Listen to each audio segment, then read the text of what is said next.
This podcast may contain subject matter that some listeners may find disturbing or harmful. Audience discretion is advised.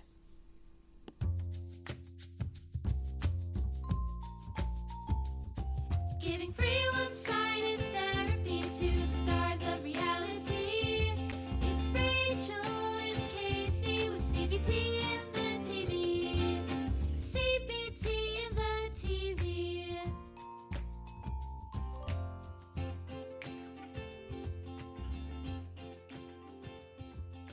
Hello, darlings, dears, and fellow queers, and welcome back to CBT in the TV. As always, I am Kacie, not Rachel. And I am Rachel, not Kacie. And this week, we are going over Season 1, Episode 12, the finale of Dance Moms Season 1.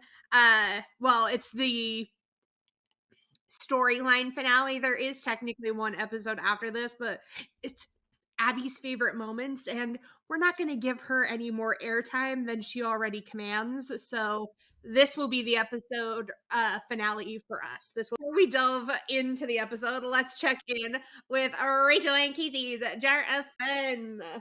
Rachel, what are 3 quick things that you are thankful for this week? I am thankful for sleeping in and for my voice teacher and how well the recital went. Ooh, I want to hear more about that. All right. This week, I am thankful for access to safe foods because that has not always been a thing. This podcast, because it's fun. And safety, just general safety. And I wish that for more people in the world. Before we fully delve in, let's also check in with our snacks and drinks of the day and invite our listeners to feed and hydrate their bodies along with us because their bodies are important too. All right, Ray, what are you snacking on today? Nice. Ooh, great pairing. I love it. All right, I have kind of a snack drink combo. I've got myself an iced coffee from our favorite local coffee shop, and it has real coconut in it. And I have my emotional support water bottle because she's thirsty. But not in that way, but she is thirsty. All right, and then we cannot put it off any longer. It is time for us to delve into the episode. So we open the episode with the team already back in LA, and Abby calls everyone in for Pyramid, and she makes a point of telling everyone that while they thought that they were headed home after Nationals, here they are back in LA. Aren't we all so excited? We know the moms are. They didn't want to go home to their families. Of course not. They all wanted to spend another week with Abby.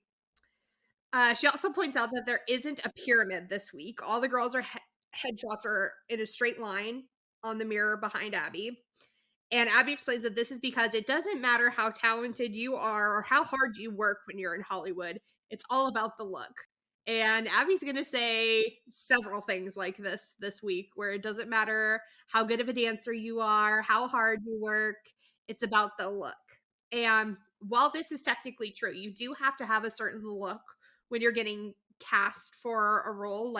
So it does have something to do with the look, but this isn't quite how Abby means it. And for all of our listeners who may not have watched this episode, you're going to find out what Abby means. She doesn't mean it nicely. She means it in a very specific way, and we're about to find out how she means it.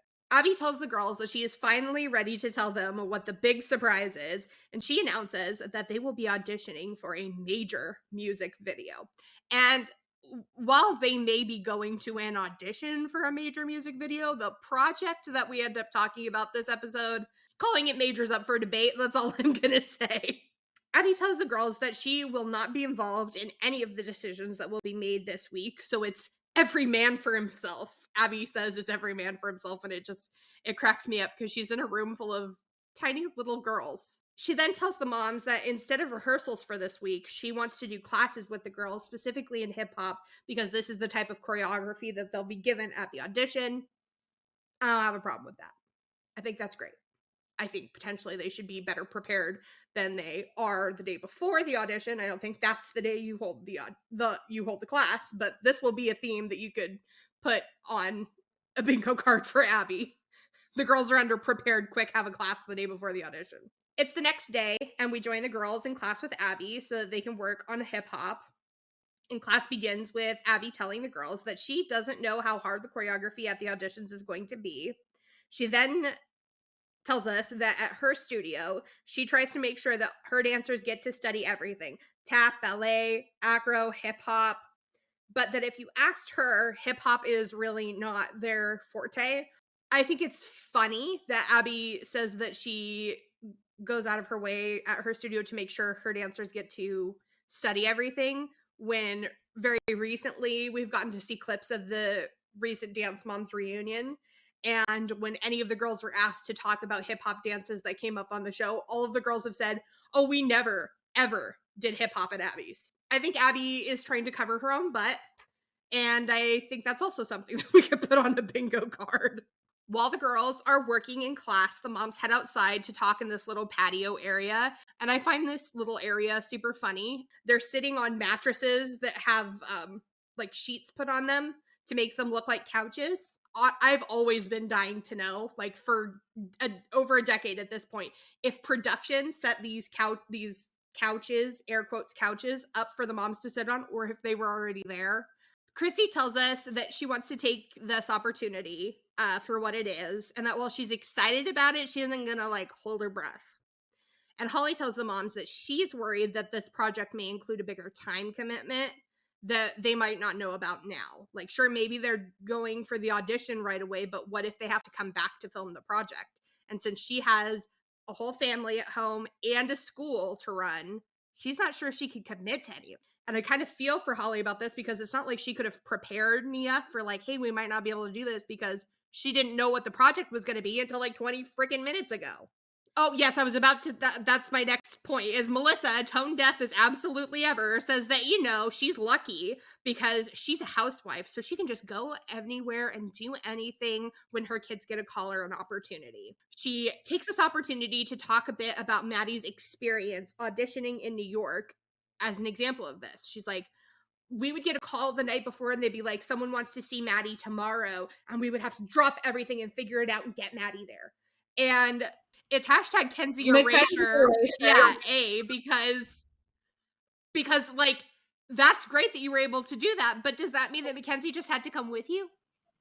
Can you tell that we've done this for a while? Like have hung out enough that we start to say the same things at the same time. I mean, A, we've hung out a lot, but B, there is a hardcore reason that our friends in college used to call us the Dance Mom Girls. We were always talking about this. Christy responds to Melissa by saying that she doesn't think that any of the moms wouldn't jump at every opportunity that the girls are given if they could do that. But they can't always move heaven and earth every time something comes up for the girls. Not all of them are able to do this.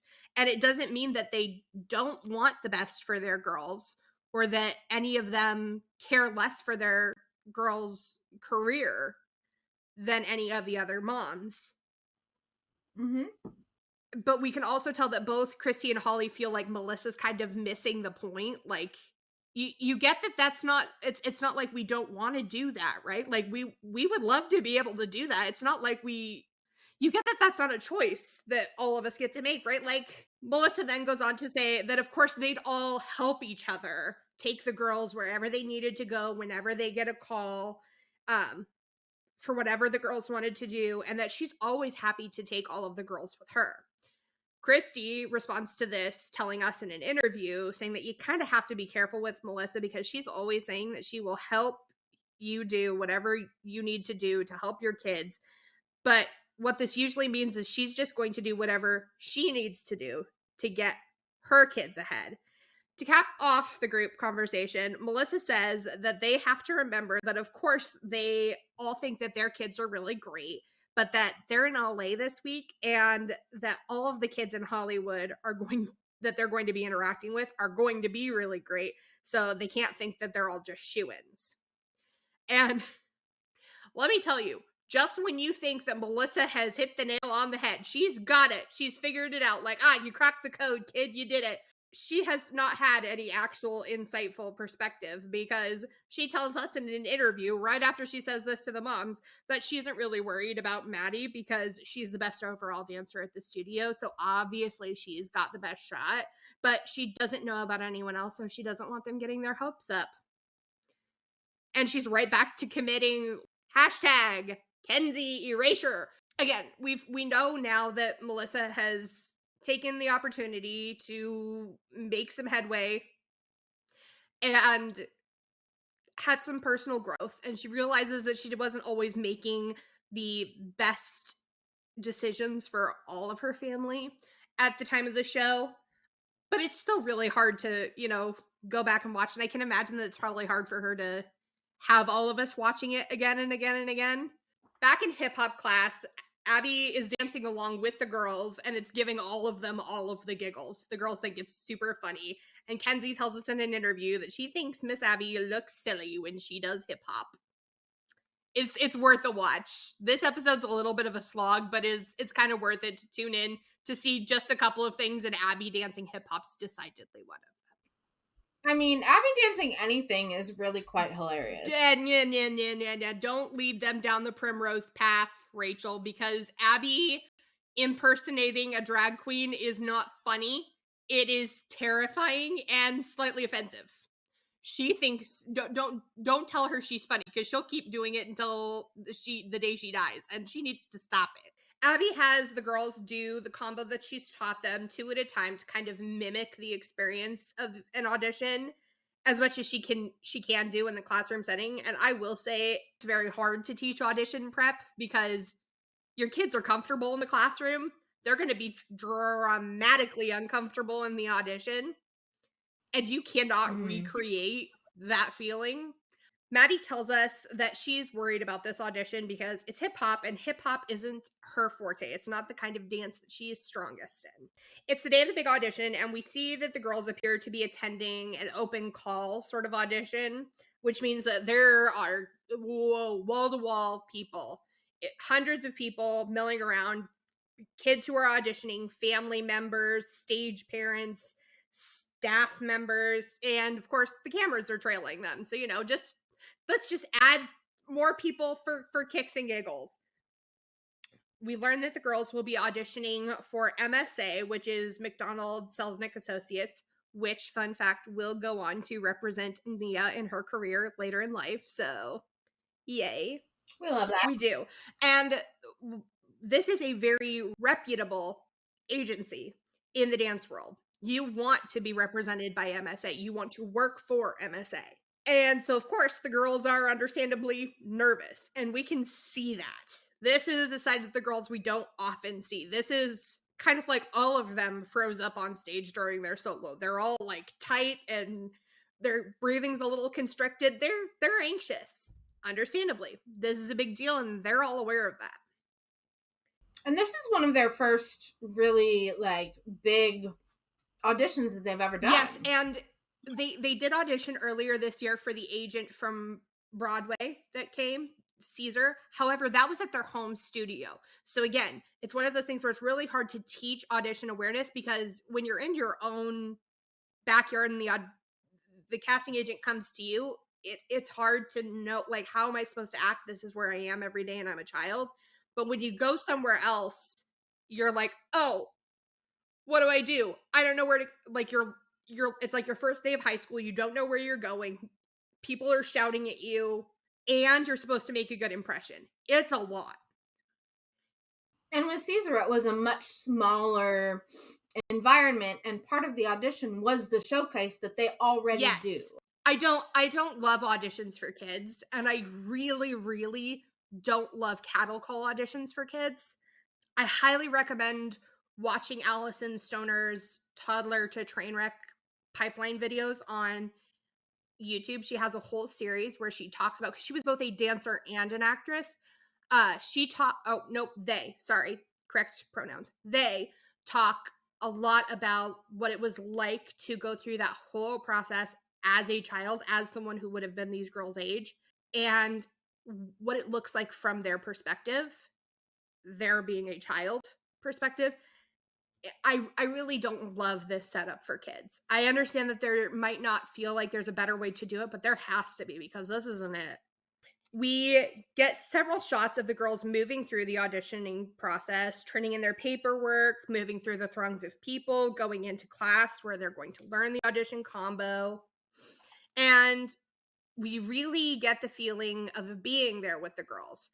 Personally, I think that this is some of the best documentary footage of the whole series. They couldn't manicure it. Clearly, they worked with MSA. Lifetime worked with MSA to secure certain things for the show, but they couldn't get everyone at the audition to act a certain way for the cameras. Mm-hmm. And in order to show the audition, they had to show a lot of this. Just when they go to a dance competition, when they were going in the first season and they were going to real competitions, they would have had a lot of this footage. You can't get everyone at a dance competition to act the way you need them to, but they could trim a lot of that and just show us when the girls are on stage. They can manicure that, but they can't do that here, or they can't show it to us. And they wanted to show it to us. We join the girls in the combo class, and Chloe tells us in an interview that they're having to learn the choreography really quickly, and it's turned out to be kind of a long piece, and she's getting a little worried about it. Again, this is one of the reasons I don't love auditions for kids. Mm-hmm. Kenzie just turned 7, and she's learning a long combination to go dance in front of people she's never met and be judged immediately on it, and she's aware of that. I'm wondering what the age range was for this audition. I am as well. Because it makes me wonder if she was the youngest one there. Part of me definitely wonders if Mackenzie wasn't really supposed to be there, but they let her be there because she was going to be part of this special project that they're just going to give to these girls. But that doesn't mean that Mackenzie wasn't feeling the actual pressure.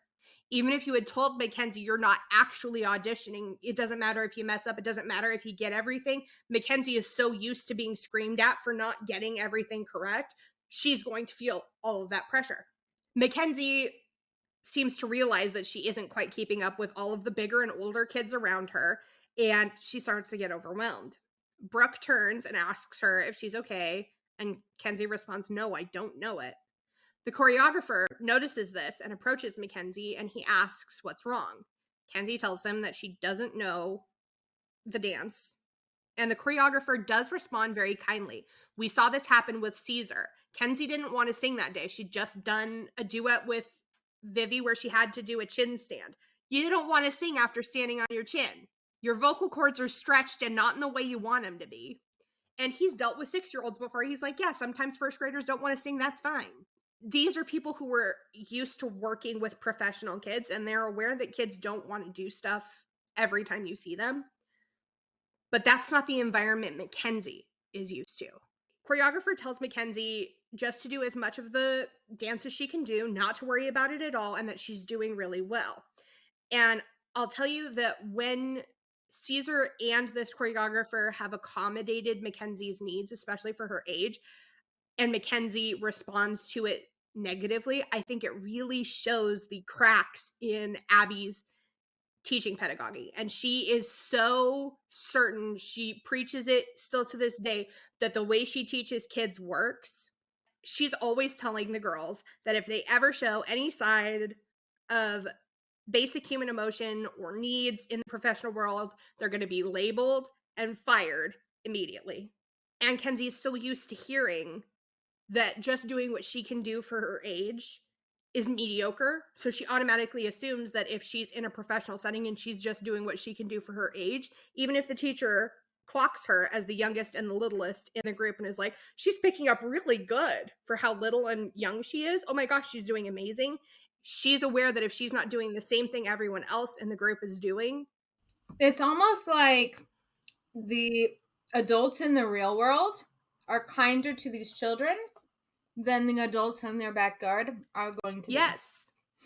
And that's what I have, that's something too that I've told or thought about with parents before. And they, well, I'm just trying to prepare them for the real world. Well, actually, the real world doesn't look like that. What you're preparing them for is to find out that the real world is much kinder to them than their own parent is. Abby gathers the girls before they head into the main audition and tells them that this is their only chance. They won't get a second opportunity and that this is a big deal and they better do a good job. And, you know, because we're not at a dance competition this week does not mean that we can get away from Abby screaming terrifying things at small children right before they go and do a thing that was going to terrify them anyway. Abby gives us a bit of background information about how auditions work in interview. She says that in auditions, they kind of talk to you or talk about you like you're not there, but they do it while they're looking right at you. They'll be like, yes, yes, no, that one doesn't look right. That's not what we were going for. Abby says some kids can't handle that. This can be hard on adult professionals, let alone children. Again, this is where I really recommend watching Allison Stoner's series. They talk about this because this can warp a child's perception of their body, their personality, their whole identity. These children's brains are developing.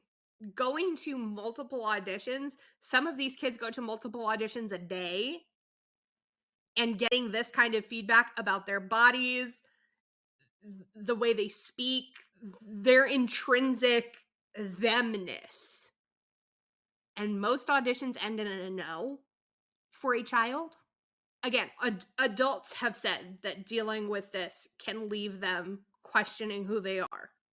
I mean, auditions in general, like, they're intimidating. And you go in and you think that you're super prepared. And then, you know, they kind of have in their mind what they want the person to look like, regardless of the talent. Yep.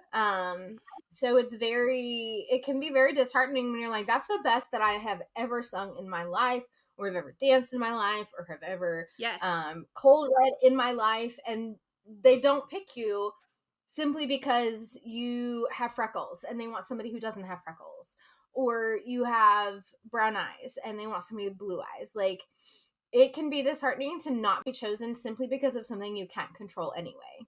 Sometimes it's about who you know too. Like, especially, you know, it's who do you know, who knows who, which casting agent knows which director. We will get into that later in this episode because that also comes up. We get some shots of the girls actually auditioning for the MSA agents, and Brooke tells us that they had 16 counts at the end of the combo where they were supposed to improv.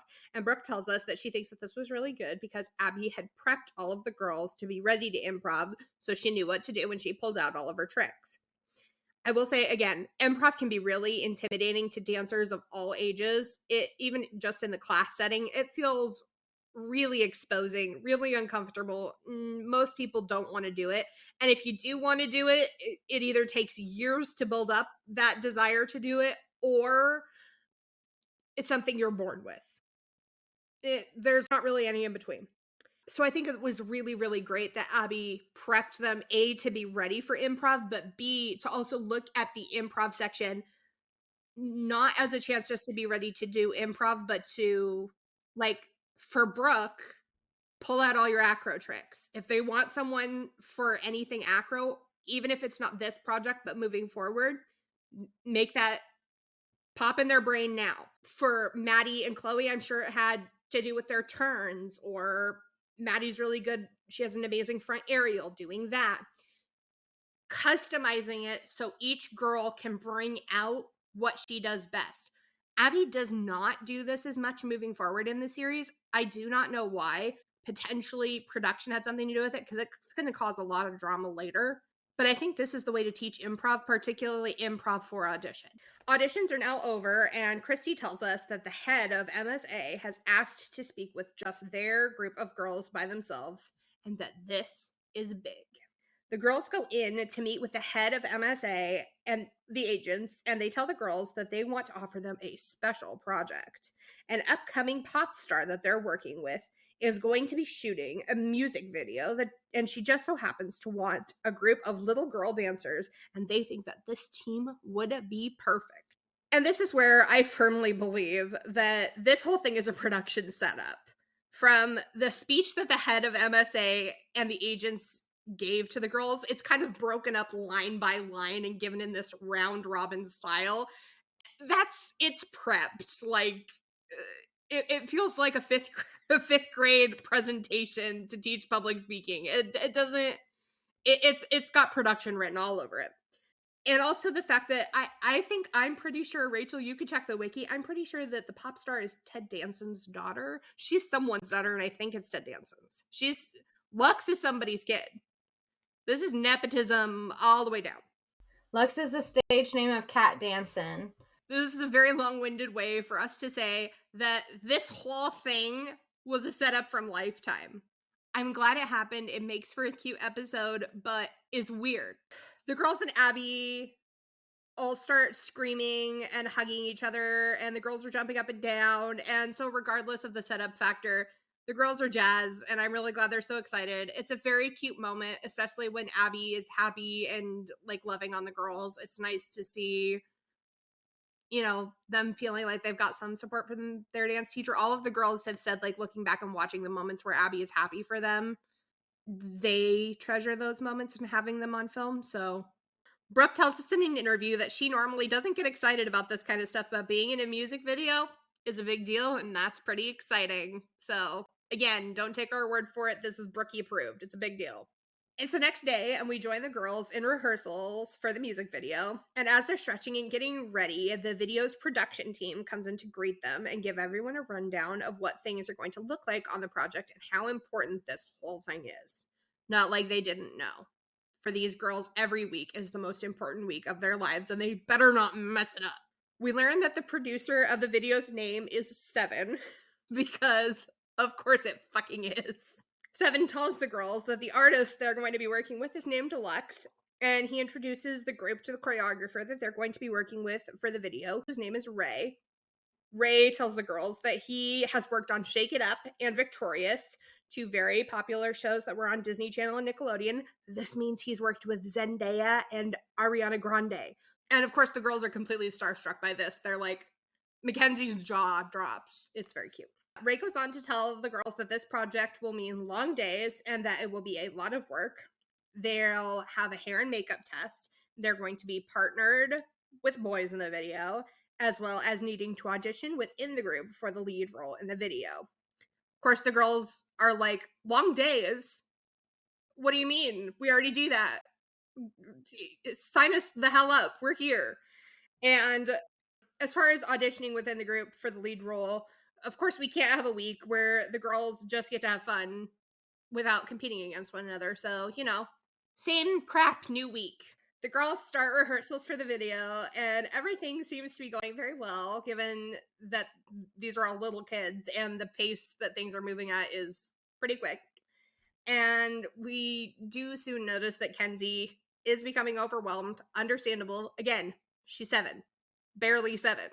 The choreographer asks Kenzie if she's okay, and just like the day before, this pushes her over the edge. I just feel like Kenzie is the kind of kid that, like, if you see her getting freaked out, don't ask her stuff. Maddie's the same way. Like, if they're starting to freak out, just let them be. I think some of it is that they likely don't have a lot of experience with co-regulation. Mm-hmm. And so the idea of having to regulate to somebody else just makes it worse because they're so used to having to self-soothe for a variety of reasons. And I think that they automatically feel like they have to start regulating for the other person. If one of their adults asks if they're okay, they're used to having to prove to them that they're okay and also make the adult okay. The choreographer, however, is very understanding and supportive of Mackenzie starts to cry, and he says, all the girls go ahead and take a break. Go get water. This is good, though, because now Mackenzie's not the center of attention. Kenzie goes over to Melissa, who does initially comfort her, and Melissa takes Mackenzie to the bathroom. And Mackenzie, whose mic is still on, tells Melissa she doesn't want to do the video. We get a shot of Melissa and Mackenzie in the bathroom, through the bathroom door, and Kenzie notices that the production team has followed them and is still filming them through the door, and she points right at the camera. And honestly, call them out, baby girl, because this is disgusting behavior from production. Covertly following children into a bathroom, no matter what your intent, even if it's just to get the tea, deplorable. Straight to hell. Do not pass go. Do not collect $200. right to the bad place. Once the girls are called back in to rehearse, Melissa tells Kenzie to just go back in and sit and watch. And when Kenzie asserts that she still doesn't want to do the video and she wants to stay with Melissa becomes frustrated and upset with Mackenzie, who tells her that she isn't a baby and kind of shakes Mackenzie off and like pushes her back into the room. And Melissa says she won't deal with this. What do we think maybe should have happened instead here? I mean, I think certainly being told that crying is difficult is not helpful. Like, it makes you difficult. Or makes her a baby in this case. I mean, but she is a baby. I know, that's why we call her baby. I have to tell kids all the time, like, crying doesn't make you weak. Like, emotions don't, mean that you are bad or you're not capable. Like, in fact, some of the strongest people show emotion. It's how you handle the emotions that come up that's really the determining factor. The choreographer reminds the girls that they're going to be partnered with boys and that they'll only have a short time to rehearse with the boys before the shoot. So Ray tells the girls to make sure that they really know their parts because they aren't going to have a lot of time. The girls then head to a salon for their hair and makeup test, and they all get their hair done in these very Kesha-esque do's.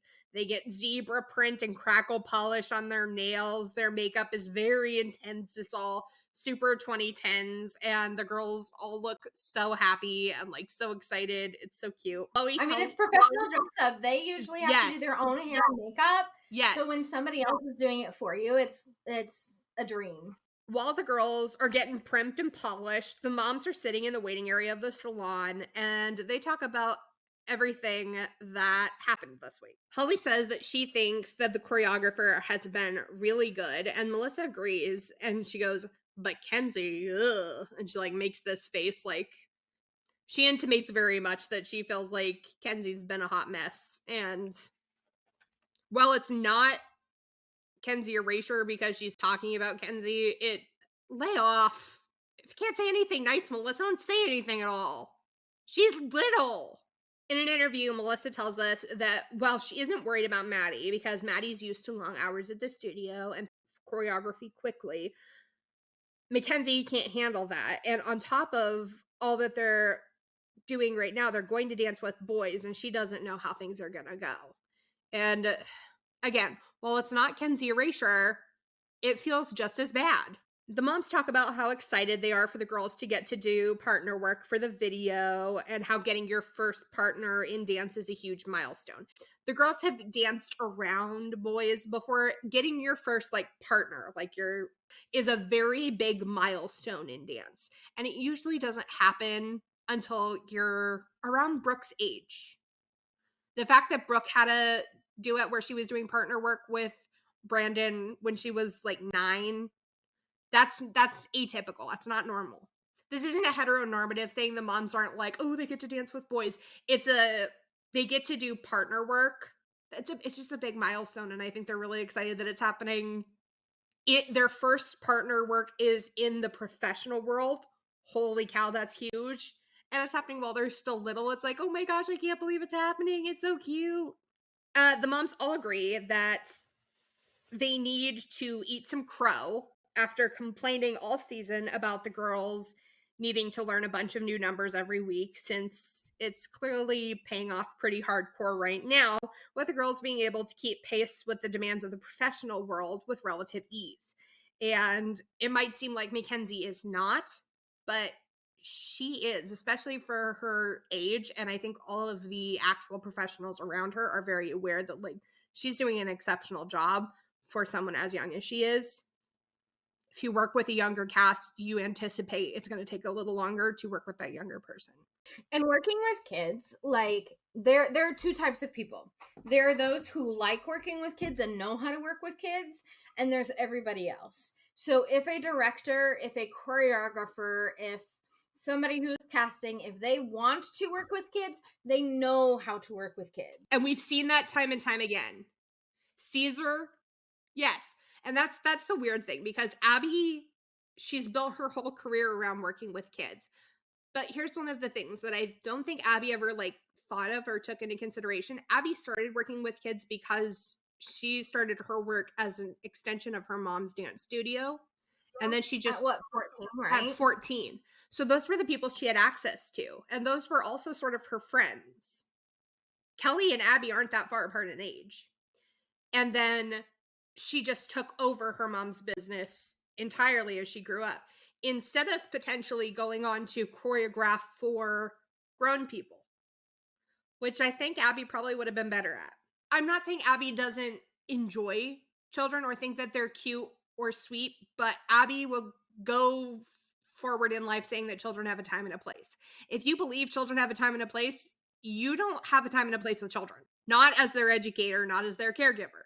Being a therapist who works with kids, like there's a very small group of us who do work with kids, and part of it is because of parents, but another part is just the way that we're taught is often that children have different needs that are a little bit more complex, and all they really want to do is play. Like, you can get them to talk about anything if you play with them. You can get them to learn anything if you play with them. Oh, absolutely. And I think that like adults, especially in professional fields, like if they're not used to working with kids, like they're like, I don't know what to do. I don't know what to do with this. How do you deal with a child who has anger issues? Well, how do you deal with an adult who has anger issues? Like, same thing. After the girls' looks are completed, they get to do a big reveal to their moms, and it's really cute. And the girls get to take a picture to send to production to have everything approved. Like, as much as we know it's a setup, just seeing the girls get to have this experience, it's worth putting up with the schlock. And the star on top of this Christmas tree is that each girl is getting some individual attention. Every girl had their own individual look. And I love that they all get to feel seen and special and important. It's the next day, and we head out on our regularly scheduled set of pre-planned production field trips for the week. First, we join Melissa, who tells us that she knows there's going to be a lot of competition for the lead in the music video, so if there's anything she can do to secure Maddie that spot, she wants to do it. So she wants to take the producer of the video out for coffee to find out what she can do to get Maddie ahead, and we are all just along for the #Kenzie erasure filled ride. During the meeting, which definitely gives strong Vivi auditioning for Abby vibes, Seven doesn't really give anything away. Melissa asks what they're looking for the lead role, and Seven replies that there's going to be a lot of factors that go into it, but that in the industry, it's all about the it factor. And Melissa immediately is like, does Maddie have it? Does she have the it factor? And Seven says, well, she's definitely like really talented, but he doesn't say any more than that. And even though I fully believe that this whole meeting was set up by production, I also think that Melissa was fully hoping that Seven was going to give her something. I think that production sold this meeting to Melissa like, we're going to have you go to coffee with the producer and he's going to give you advice. And I think she fully thought she was going to get advice. So Seven's really just going along with only what Lifetime asked him to do, and he's not giving anything else. And it's a little bit iconic, but kind of painful to watch for Melissa. Next is Maddie's solo rehearsal, because you did hear me right. Maddie might not have a solo this week, but the powers that be still insisted on giving this poor little girl a solo rehearsal. And the part of this that really pisses me off is that this whole solo rehearsal was filmed in Studio B at the ALDC in Pittsburgh, if you really pay attention to it. So they made Maddie come in on her time off either before they went to Hollywood, or I'm banking on after, when they got back, when she could have been out enjoying the last bit of her summer vacation before school started. And they also make her give us an interview, which if this interview happened after the music video, extra yucky, and you'll soon find out why. Maddie tells us in the interview that she believes she should get the lead in the music video because she's the one who's always at the studio practicing all the time. And so she really needs to practice this music video because it's an especially big deal. We then head with Chloe and Christy on her special field trip. Christy tells us that she wanted to take Chloe to meet an acting coach because she knows that there's going to be acting in the music video, and she wants to give Chloe a little bit of an edge for the music video. Chloe works with the coach on emotional recall, and when he asks her to tell him about the saddest day that she can remember, which is a tactic for getting kids to cry on cue that I absolutely hate, he notices that she's struggling. He asks if she thinks that she's the best dancer on her team. And Chloe responds by explaining that there's another girl on her team who she also thinks is very good, and that she thinks that the two of them together are probably the best too. Even when she says this, she's like, I think that the two of us are probably the best too. Like, you can tell it kind of pains her to say that even alongside Maddie, they're the best. The coach seems to find this very interesting, and he asks Chloe what stops her from going for that top spot. And Chloe responds like, well, nothing. And he's like, what'd you say? She goes, well, I said nothing, but he kind of points this out to her. He's like, you said there's nothing stopping you. I think you're stopping you. I think you stop yourself. I think you're more sensitive than you're even aware of. And I think you let that get in your way. After Chloe's acting lesson is over, the coach has a brief conversation with Christy and Chloe where he tells Chloe, but it's kind of his way of like downloading Christy without, like talking to the parent. I hate when people do this where they talk to the parent about the kid while the kid's right there. So I appreciated that he was still talking with Chloe, but Christy could hear it. And he brings back up that he thinks that Chloe gets in her own way a bit. And he says that he thinks that she does this because she knows how other people are going to feel. And she worries that by her getting further in her career, her winning more things, her getting more stuff, that she thinks that her success is going to hurt other people. Mainly the thing he says to her is that other people might hurt, but Chloe's not the cause of their hurt. And I think that was a little freeing for Chloe. It takes a lot of responsibility off of her. Yes, and I think that Chloe has said still to this day that at the time when she was young, she felt very responsible for all of her friends' feelings. I didn't want anybody to feel excluded. Finally, we join the moms on the final field trip of the week. They head out for drinks at the bar to talk about the video. Christy says what I'm pretty sure 3 out of 4 of dentists and moms were thinking at the time, that she's glad that the girls will have an opportunity to participate in something where Abby doesn't get to determine who the lead is. And she goes on to say that she isn't going to beat around the bush. She fully believes that all the moms hope that it's going to be their own kid that gets the lead because she does. And Melissa takes the opportunity to let slip that she took Seven, the producer, out for coffee the other day. And don't get me wrong, I'm 1,000,000% sure that production told Melissa she had to talk about this at drinks, but I do not know what response or reaction Melissa thought she was going to get from the moms, but it clearly wasn't the response she got that she thought she was going to get. Poor, clueless little Gretchen. The moms obviously are not happy to hear about what Melissa has done, and Melissa seems rather shocked that the moms aren't patting her on the back for this very good idea she had. And Holly, is always trying to like let Melissa in on the secret, and so she puts on her oh really voice, and she goes, "Oh, you did you?" to Melissa, trying, indirectly to communicate like, "Hey, you done fucked up here, buddy," to Melissa. And Melissa, nope, doesn't get any of it. While Holly is having this interaction with Melissa, Christy and Kelly are having a complete and total full conversation across the table from one another, non-verbally. Only facial expressions. Another thing in this episode that is worth watching, I promise you.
Melissa, of course, no matter what the other moms do, remains oblivious. Kelly asks Melissa, since she took the producer out for coffee, does that mean Maddie is going to be the star of the video? And Melissa vehemently opposes the idea of that and says, no, of course not. That's not how any of it works. And Christy then tells Melissa that taking the producer of a project that all the girls are involved in for coffee in the hopes of getting ahead isn't playing by the rules. This starts an argument between Melissa, Christy, and Holly, where Christy and Holly try to explain this set of unwritten rules to Melissa, and Melissa keeps insisting that she can't have broken any of the rules because she didn't agree to any rules that don't exist. Do we think Melissa could have a touch of the tism? I was going to ask you about this, Rachel. Is like, I fully think that I'm not going to, we can't diagnose anyone here on this show. That's not what we're trying to do. I do think that it's giving neurodivergency. Like, whether or not Melissa is neurodivergent, this interaction is giving neurodivergency. Because as a person with more than a touch of the tism, there have been so many times in my life where I've been like, what are you talking about? Rules are something we agree to. Because I always hated when people would be like, that's not the rules. And I'd be like, please tell me the rules. I love rules. Rules keep me safe. But if I don't know rules, I can't follow rules. Please tell me rules.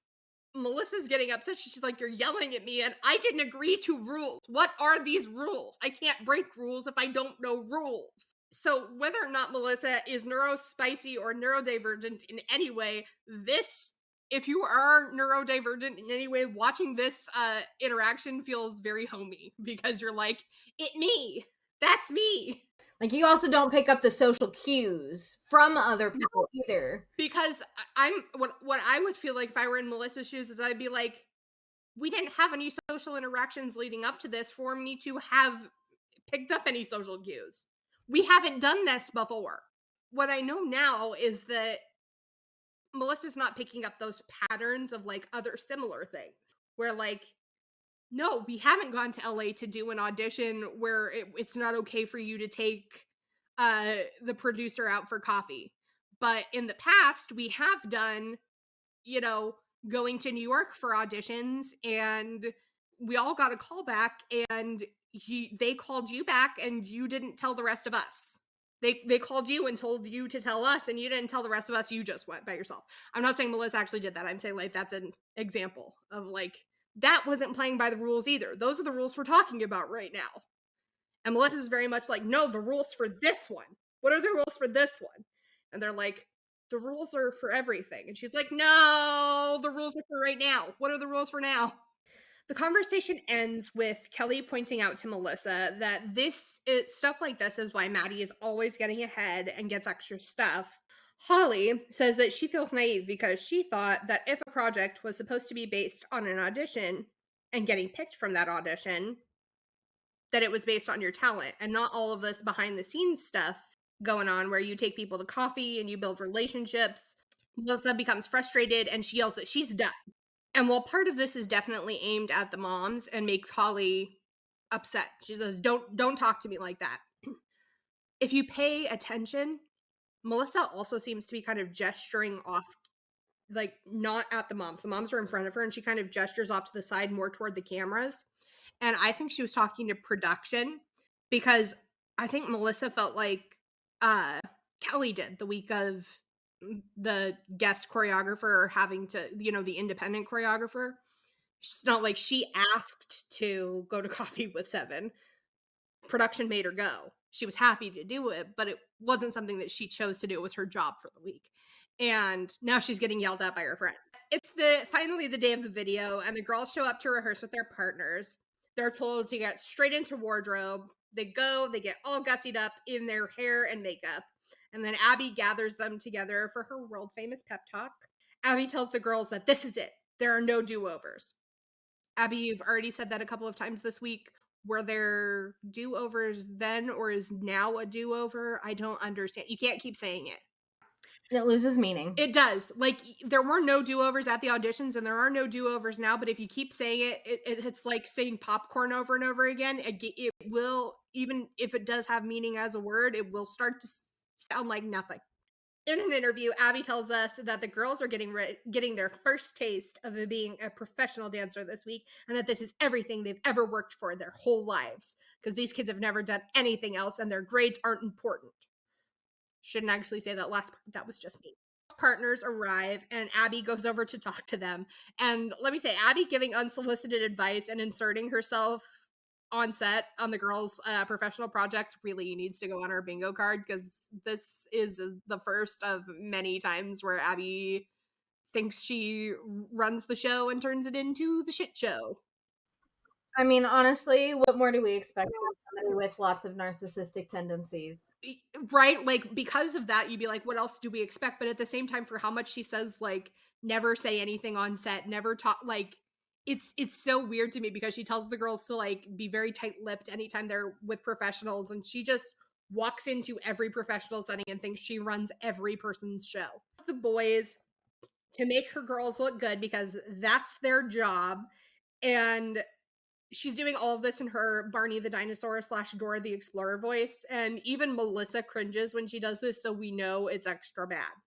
Abby tells us in an interview that she's watching the boys get paired up with her dancers, and she's noticing that there's something a little off with the heights, that normally you want the guy to be at least 6 inches taller than the girl, and all of the boys they have here today are on the shorter side. What Abby's saying can sound heteronormative, or like Abby's being controlling, but in dance, partner work is dangerous. Don't like agreeing with Abby. This pains me. However, I just study dance, and unfortunately, I do know this to be true, and it's not just boy-girl partnering. This is partnering across the board. And we do see this come to fruition when Mackenzie goes down in the split that her partner's supposed to lift her up from, and he fully falls forward right onto her. And that's why you always want to skew so much larger than the partner you're doing the lifting from. It's so dangerous. These kids could have gotten really hurt, and I'm glad that it didn't end up happening, but like, yikes.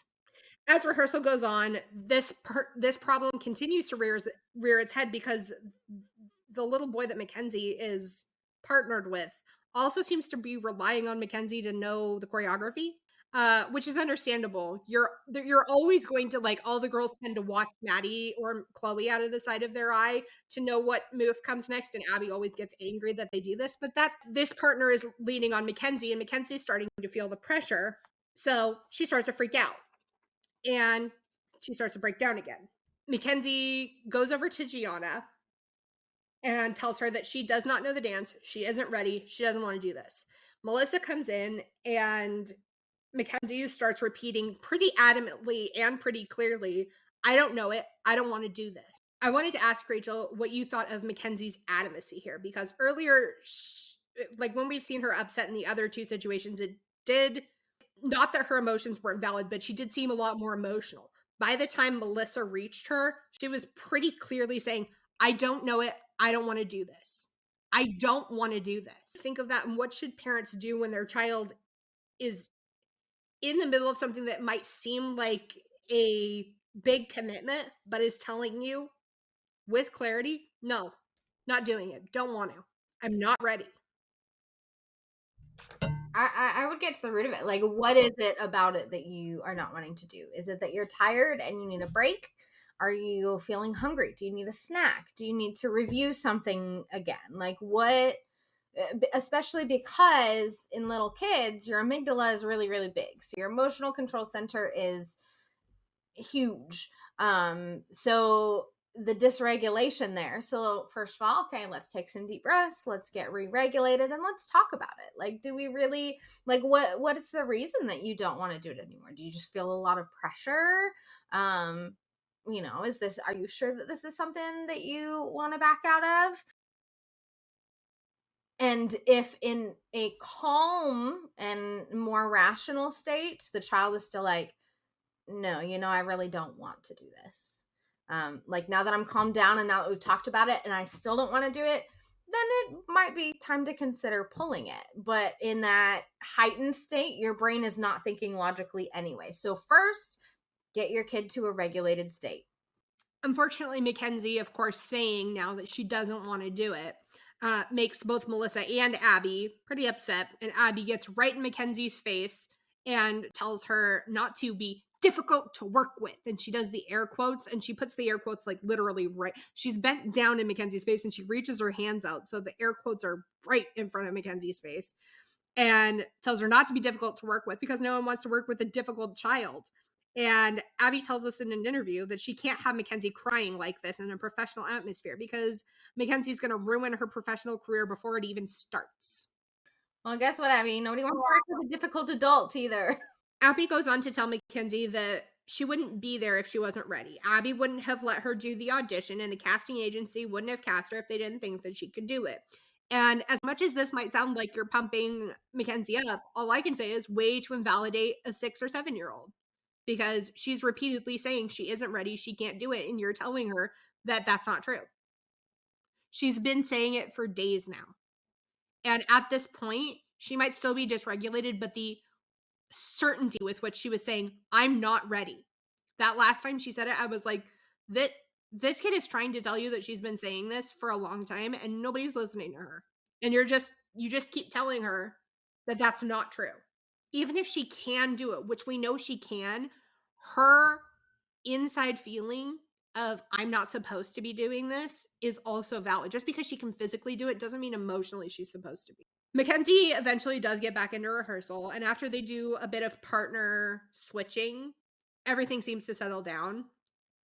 It does worry me though, because that means that they switched this kid that was the same height as Kenzie to working with one of the other girls who, if he was the same height as Mackenzie, and if he was too short per the dancer formula to work with Mackenzie, he's going to be way too short to work with anybody else.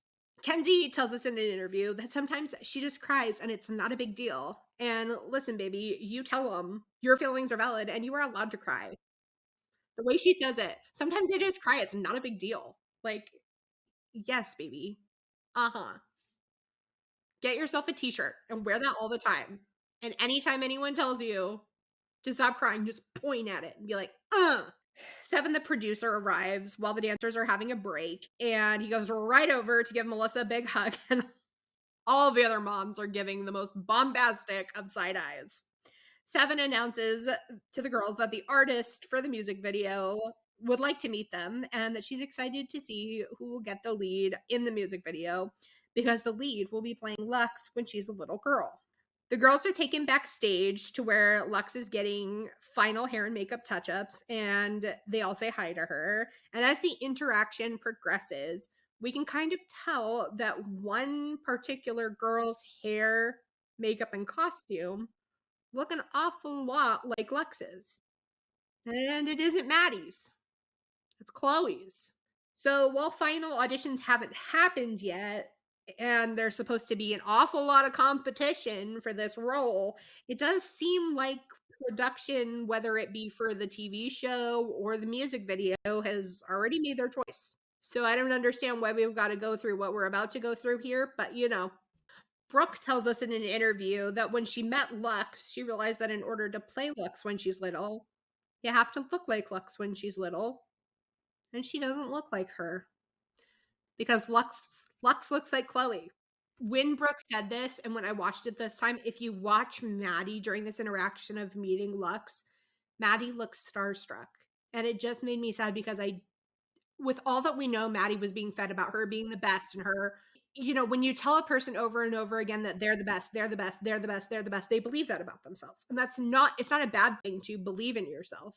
But when you tell them that they deserve the role or they deserve all the things and then they don't get it, that's going to hurt that person so much more. And I think Maddie really thought she was going to get the lead in the video. She believed she deserved the lead in the video. And to be fair, all of these girls deserve the lead in the video. All of them work exceptionally hard, but only one of them is going to be right for the project. And setting Maddie up like this isn't fair to her. We head into the final stage of auditions for the lead role, and they're asked to strut in front of a camera and pose and do a little bit of lip syncing to the song that's going to be used in the videos. And the girls go one by one, taking their turns in the audition. They all seem to be having fun. Brooke does a bunch of like cool back bends that work really well with like the lighting and the fog. And there's these big fans. Kenzie gives us a cute little kiss. She blows a kiss and it's just like, oh, the baby. And Maddie does all the girls do really well. And while this is going on, Chloe tells us in an interview that she thinks the person that she's gonna, probably be in competition for the most for the lead is Maddie. But every time she says Maddie, we don't see her face. They cut back to what they're doing in the auditions. Because Maddie's also really good, and Maddie also has the look. But every time she says Maddie, they're showing Maddie and Chloe doing the auditions. And she wasn't saying Maddie, she was saying Paige. It's been confirmed, like, later. Maddie tells us in an interview that she's a little bit worried about this audition because she thinks it might not be all about the talent, because you might need to look like Lux. And she's noticed that Chloe has the same hair as Lux. Make it make sense, production. You can't have Maddie saying this and have Chloe saying that, and Maddie also has the look. Like, it sounds so choppy and so fake, and you can't have these two interviews so close together. Your audience is smarter than this. All audiences are smarter than this. Sesame Street's audience is smarter than this. Stop it. But it has to be the Chloe Maddie narrative. We do get to Nia's audition, and she goes full hallelujah and gives them the death drop. She tells us in an interview that she knew she wasn't going to get the part. She says, I'm African American and I've got dark hair. I can't play Lux when she's little. So she's like, I was just going to go out and do my thing. And she says, and I think I made a very good impression for myself. And boy, howdy did she, because all the casting director, the video director, and Seven, the producer, are all sitting at a table where the girls are like strutting right in front of, and they all just like their jaws drop. They're like, oh my God. One of them, when she comes up and shakes their hand, they all want to know her name, which again, remember, MSA goes on to represent Nia. So yes, baby. Yes, girl, get your things, get your flowers. They ask her name. They want to know what that move was called. She tells them it's the death drop. Girl, your fairy drag mother had to have been so proud of you. I feel like whatever Shangela was doing that day, she felt a disturbance in the force and was like, ooh, one of my babies did something.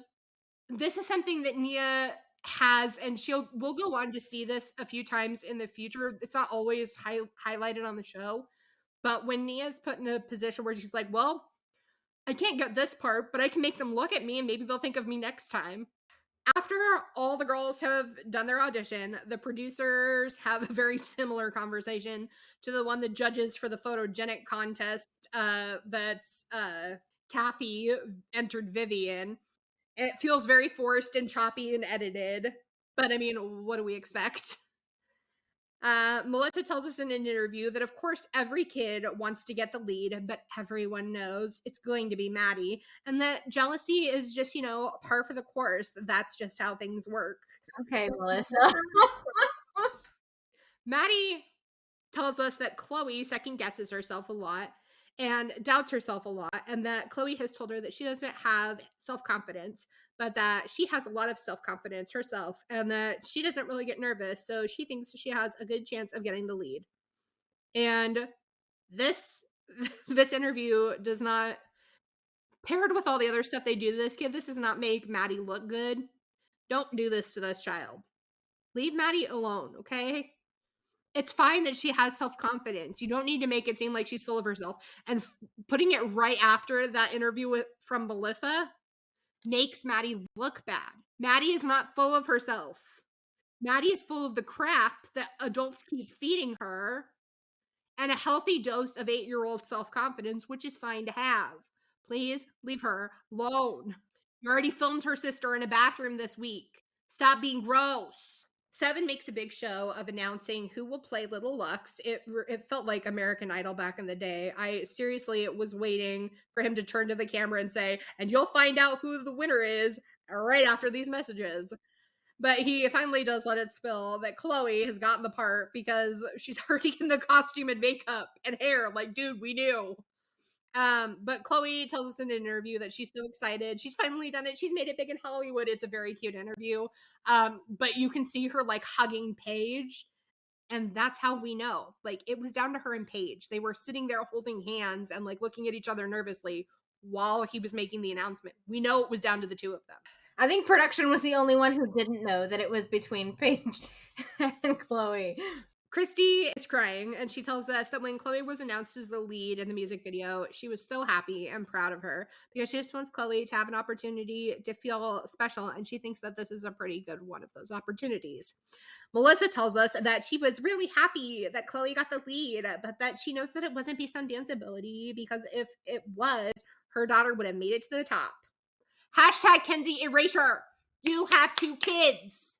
But can we really be surprised?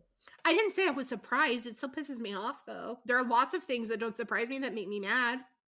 Maddie tells us that she doesn't ever cry when she doesn't get the lead like some other people, but she's happy for her friends and she's happy for her too. But then she kind of pauses and she looks down at her hands, and production really did not need to include this. It's completely understandable for Maddie to be disappointed. You didn't need to make her talk about it. It's fine for her to be disappointed. It's completely understandable. Most people would be disappointed, not just children. And to make it look like, I don't know, like she's lying. She's been told that like good sportsmanship is the most important thing. Like if you don't look super happy, even though Abby does not look super happy when she doesn't win, you're not being a professional. So Maddie's just parroting all that she's been told her whole life. She's not lying. She's just saying what she's been told to say. And that's very different when it comes to children. Yeah, production, just again, like super with the ick, not necessary, extra gross. The girls begin shooting the video, and we get shots of them learning to dance around the film equipment and the directors shouting at each other and the crew on the set. And Kacie tells us in an interview that directors are kind of like Abby. They yell a lot. And baby Kenzie, with all the fire quotes this episode, she's just killing it. Melissa, I think it's important to note though that when they say that they're a lot like Abby and they yell a lot, they're yelling at each other and not at the children. Yeah, Abby and Melissa are convinced that it was much better for Maddie not to have been cast as the lead because now she's dancing the whole video and she's not wasting her time. And an agent will scoop her up. And let me tell you, these two really do stay being the Lulus to their own Delulus. They're sitting in the back of the group of adults, just like yakking to each other, like, isn't this so much better? Oh my God, someone's going to see her dancing the whole video and they're just going to snatch her right up. And it's like, guys, that's not how the video works. They're not just going to show you the girls dancing to screen the whole time. There's other parts of the video. You have to see the singer. She's not in this part yet. Christy tells us that she is glad that Chloe got this opportunity since she's had a really tough season and has been compared to Maddie so much, and that she thinks that getting the lead in this video gave Chloe back some sense of validation and inner sparkle that she had been missing. And as Christy says this, Chloe comes out with Lux to where the moms are sitting and they're holding hands, and it's a really cute moment. I just wish that all of the girls that hadn't had the happiest season could have had a special moment like this. It's nice for Chloe. We love this for Chloe. But there were other girls that also had a really rough season. We want special moments for all of them. Abby tells us that she was very happy for Chloe to have gotten this opportunity because it was a whole new thing and it was so cool. And at the end of the day, it didn't matter who had the talent and who didn't because Chloe and Lux looked like each other. And this is what I meant by when Abby said it didn't matter who was talented and who could dance. It was going to come, it was all about the look. Abby didn't mean it as it's important that you fit the part. She meant it as they're not going to cast the person I think should get the part. They're just going to go by looks. Abby flat out says in the final season where they got a whole new cast for Dance Moms, she's caught on camera saying, and they put it in the episode, I never wanted Chloe to get anything and she won all the time. And like to say that about a child, because all of Abby's experiences with Chloe was when she was little. To have felt that way about a child, to have tried to take away special experiences from a child is so disgusting to me. And Chloe's only one kid. We do not know how many children. Chloe represents one child in Abby's studio. How many Chloes were there that we don't know about? And it's important to remember all the Chloes we don't know about. The day comes to an end and Lux comes out to say goodbye to the girls and they sing a little bit of the song together and it's really sweet, if a bit cringy, but you know, getting kids to sing along with you is always going to look a little bit cringy on camera. Chloe tells us that starting from this moment on until forever, she's going to have more confidence than she did before. And it's so cute.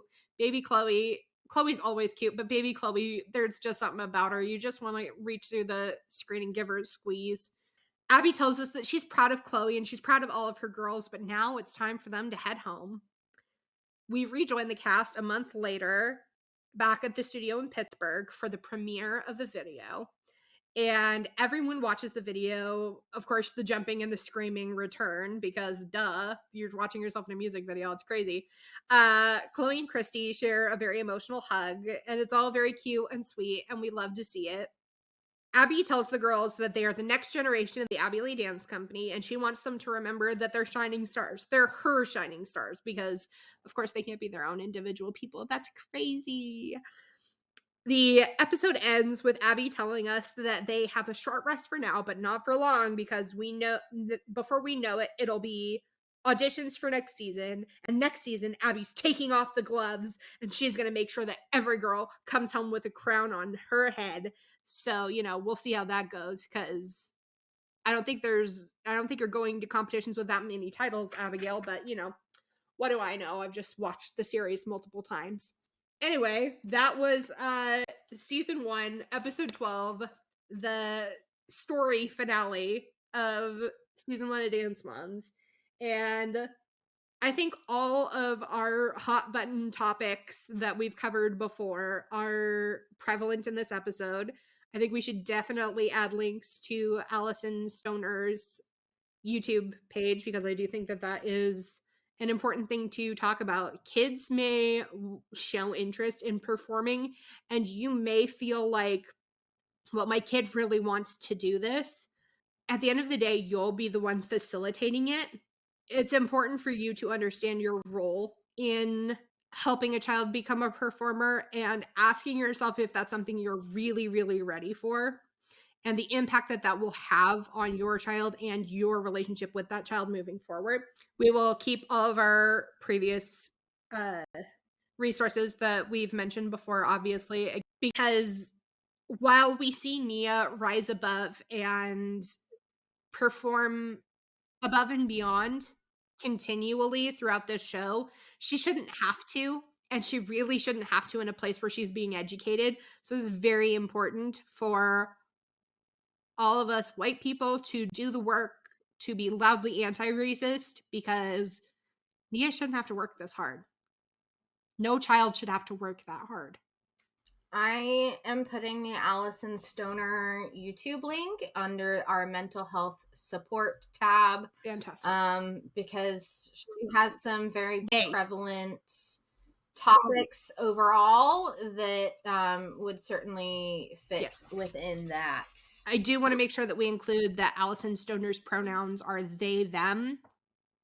I grew up watching them on television and seeing them in movies, and at the time they were using different pronouns, but we believe on this podcast that it is very important to use correct pronouns. So they are a they, them, and sometimes we will slip up and make mistakes. Mistakes are okay.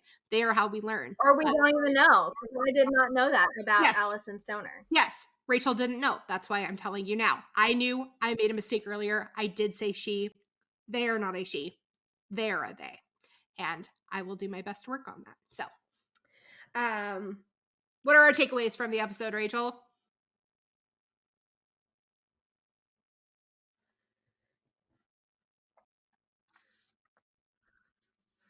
Sometimes we just cry, and my takeaway from the episode is stop erasing baby Kenzie. When we get back to season 2 next holiday season, I cannot wait, because Kenzie will get featured a little bit more, and she deserves, all of the girls deserve so much more of the spotlight than they're given.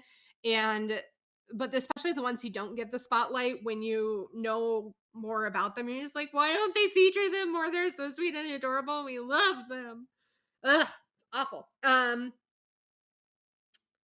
So yeah, I'm excited for less Kenzie erasure. We will be taking a month off. So usually we post every 2 weeks. We will take a 4-week break. So we'll just not post one set of 2 weeks, if that makes sense. You'll just miss one episode, and then we'll be back with a brand new series. announcement to come later. We know, but you get to find out. Ooh. And we'll have a great time in season 2. Congratulations to y'all for making it through to the end of season 1. Congratulations to us, because it's an accomplishment. And yeah, we will see y'all next time. It is. Everyone pat yourselves on the back, just like we're back in 2nd grade. Pat yourselves on the back. Rachel, I can see you. Good. Rachel is patting herself on the back. Very nice. All right. As always, I have been Kacie, not Rachel. And we will see y'all next time. Bye.